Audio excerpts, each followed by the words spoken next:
Morning everyone. क्योंकि आज हम प्रॉब्लम लेने वाले हैं टॉर्क पे और पोटेंशियल एनर्जी पे, क्योंकि हमने टॉर्क के बारे में पढ़ा है, उसके रिलेटेड फार्मूले कहाँ मिनिमम रहते हैं, टॉर्क कहाँ मैक्सिमम रहता है, कहाँ जीरो रहता है, पोटेंशियल एनर्जी कहाँ मिनिमम रहती है, कहाँ मैक्सिमम रहती है। तो एक मुझे बताना है प्रॉब्लम पढ़ाने से पहले कि जब बार मैग्नेट किसी एक्सटर्नल फील्ड में रखते हैं हम, जैसे कोई बार मैग्नेट जो है एन पोल और एस पोल किसी मैग्नेटिक फील्ड में रखते हैं हम, अगर ये मैग्नेटिक डायपोल मूवमेंट है इस बार मैग्नेट का, ये बार मैग्नेट है एन पोल और एस पोल, इसका magnetic dipole movement S to N pole रहता है, और मैग्नेटिक फील्ड अगर हमने अप्लाई की है इस पे, ठीक है, अगर इस पे हमने मैग्नेटिक फील्ड अप्लाई की है तो ये जो बार मैग्नेट है इस किस पोजीशन पे इसकी पोटेंशियल एनर्जी मिनिमम रहती है, मैक्सिमम रहती है और जीरो रहती है, हमने पढ़ा है। पर इसमें भी एक कंडीशन है कि स्टेबल कंडीशन कौन सी है, मींस स्टेबल कंडीशन कौन सी और नॉन अनस्टेबल कंडीशन कौन सी। तो जब भी बार मैग्नेट उसका मैग्नेटिक मूवमेंट, इस बार मैग्नेट का मैग्नेटिक डायपोल मूवमेंट और मैग्नेटिक फील्ड अगर सेम डायरेक्शन में है तो क्या रहता है, सबको पता है U is equal to minus mv cos theta, एक फार्मूला है। दूसरा फार्मूला सबको पता है, वर्क डन का दूसरा फार्मूला है, पर ये फार्मूला ध्यान में रखना, potential is equal to minus mv cos theta. तो थीटा इज इक्वल टू जब 0 डिग्री रहता है, means dipole movement is along the direction of magnetic field जब रहता है, इस कंडीशन पे पोटेंशियल एनर्जी क्या रहती है, cos 0 माइनस cos 0 क्या होता है, 1 होता है, मींस 1 into माइनस mv, तो माइनस mv। इस कंडीशन पे पोटेंशियल एनर्जी मिनिमम रहती है। जब पोटेंशियल मिनिमम रहती है that is a stable condition. ये कौन सी कंडीशन है, स्टेबल कंडीशन। प्रॉब्लम में कभी कभी पूछा जाता है कि अगर आप bar magnet stable condition to unstable condition rotate करोगे तो कितना वर्क डन लगेगा। स्टेबल कंडीशन से अनस्टेबल करना है बार मैग्नेट को तो कितना वर्क डन लगेगा। तो स्टेबल कब रहता है, जब पोटेंशियल एनर्जी मिनिमम रहती है और जब theta is equal to 180 degree रहता है, means potential energy theta is 180 degree means cos 180 minus 1 into minus mv plus mv, so plus mv। तो यहाँ पे मैक्सिमम रहती है पोटेंशियल एनर्जी, यहाँ पे कैसे रहती है, maximum, that is means unstable condition. ये कौन सी कंडीशन है, unstable condition, means potential energy अगर मैक्सिमम है that is unstable condition, that is unstable condition. तो स्टेबल कंडीशन से अनस्टेबल बनाना या अनस्टेबल से स्टेबल करने के लिए कितना वर्क डन लगता है, वैसे प्रॉब्लम आते हैं कितना वर्क डन लगता है। तो वर्क डन का फार्मूला सबको पता है, जनरल फार्मूला, दो फार्मूले, 90 डिग्री यानी पहले एंगल को 90 डिग्री बना के ऐसा फार्मूला है general, cos theta 1 minus cos theta 2, ठीक है, जनरल फार्मूला है। तो हमने एक फार्मूला दूसरा बनाया था, यहाँ पे 90 डिग्री पुट किया था, यानी पहले ही वो परपेंडिकुलर है, मींस इनिशियल एंगल 90 डिग्री है, यहाँ पे 90 डिग्री पुट करके cos 90 0 तो माइनस बचा था, तो ये आ गया था माइनस mv cos थीटा। ये फार्मूला बन गया था, दैट इज पोटेंशियल एनर्जी, ठीक है। पर ये फार्मूला हमेशा ध्यान में रखना। तो ऐसे कंडीशन पे हमें प्रॉब्लम सॉल्व करके आना चाहिए कि पहले स्टेबल है फिर उसको अनस्टेबल करने के लिए कितना वर्क लगेगा। तो स्टेबल कंडीशन पे एंगल क्या रहता है, theta is equal to 0 degree, तो यहाँ पे theta is equal to 0 degree put करना है इनिशियल एंगल। बाद में उसको स्टेबल करना है, तो अनस्टेबल करना है, तो अनस्टेबल करने के लिए एंगल कितना होना चाहिए, 180 डिग्री, मींस ये मैग्नेटिक डायपोल मूवमेंट जो है एंटी पैरेलल रहना चाहिए। कैसे रहना चाहिए, एंटी पैरेलल रहना चाहिए मैग्नेटिक फील्ड को, ठीक है। तो 180 डिग्री यहाँ पे पुट करना है, cos 180 डिग्री, ठीक है।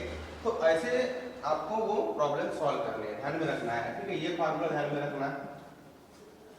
तो आज जो प्रॉब्लम पढ़ने वाले हैं हम, ये जो प्रॉब्लम है इस टाइप के प्रॉब्लम हमेशा ही आते हैं।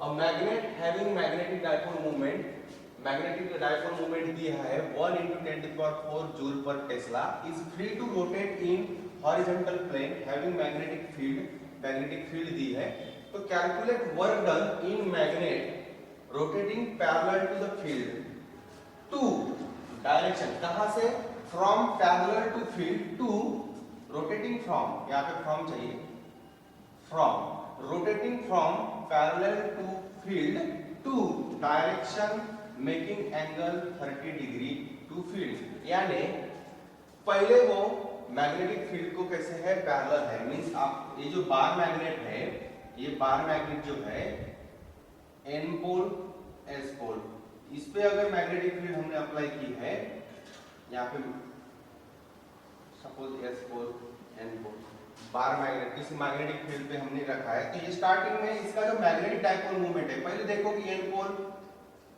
पैरेलल है, मींस इसका मतलब क्या है कि इसका magnetic dipole movement parallel to magnetic field है। कौन सी फील्ड, जो हम अप्लाइड कर रहे हैं, जो हम अप्लाइड कर रहे हैं उस मैग्नेटिक फील्ड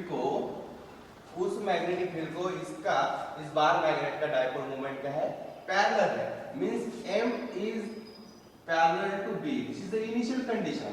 इनिशियल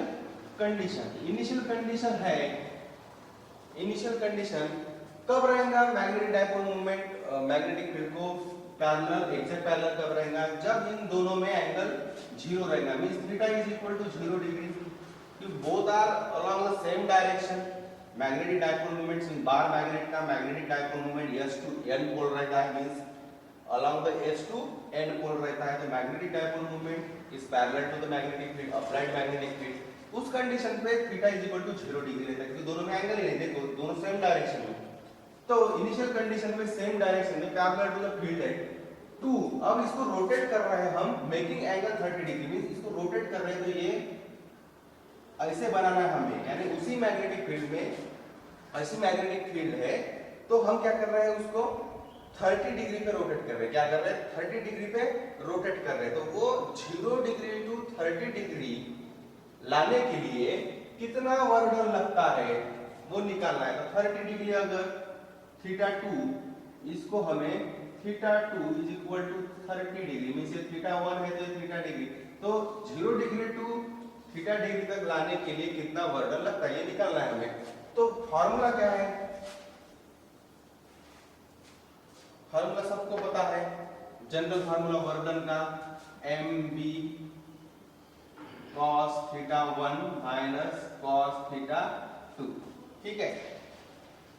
m यहाँ पे दिया है, क्या मैग्नेटिक डाइपोल मूवमेंट दिया है, मैग्नेटिक डाइपोल मूवमेंट दिया है 1 × 10⁴ जूल पर टेस्ला, इनटू b है, यहाँ पे b है, कितने मैग्नेटिक फील्ड में रखी है उसको, बार मैग्नेट को 4 × 10⁻⁵, 4 × 10⁻⁵, अनाउ ब्रैकेट में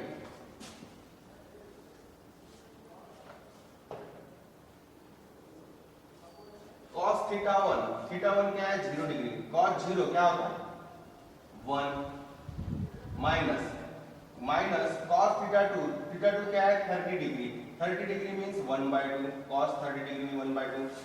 नाउ 1 4, ये 10⁴ है, ये 10⁻⁻⁵ है, मींस ये 10⁻⁻1 बन जाएगा, बराबर है।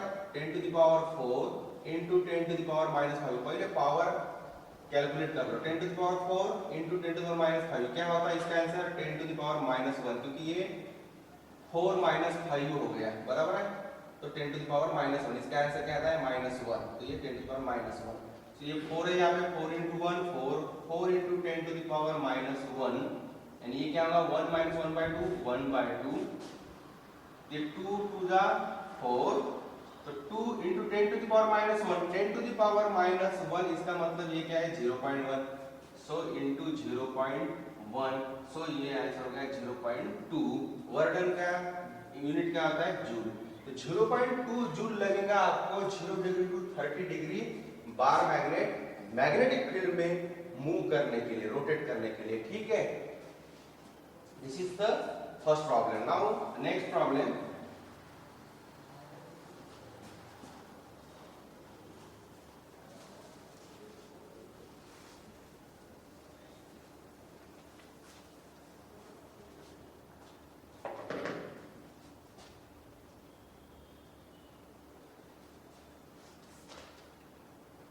क्लोजली वाउंड इंपॉर्टेंट प्रॉब्लम है, a closely wound solenoid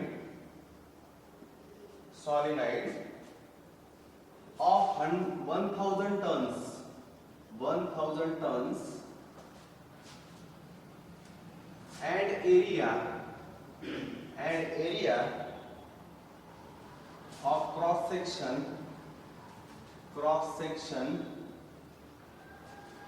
area है 2 into 10 to the power minus 4 meter square, carries current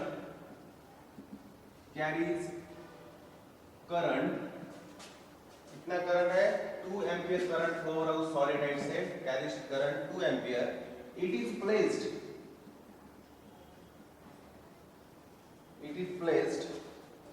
with horizontal axis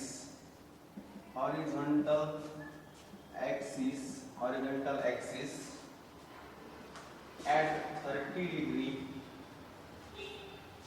with direction मैं शॉर्टकट लिख रहा हूं, direction of magnetic field, magnetic भी शॉर्टकट लिख रहा हूं मैं, मैग्नेटिक फील्ड दी है 0.16 Tesla.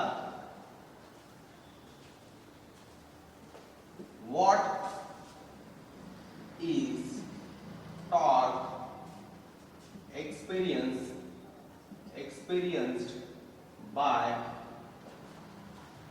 solenoid due to field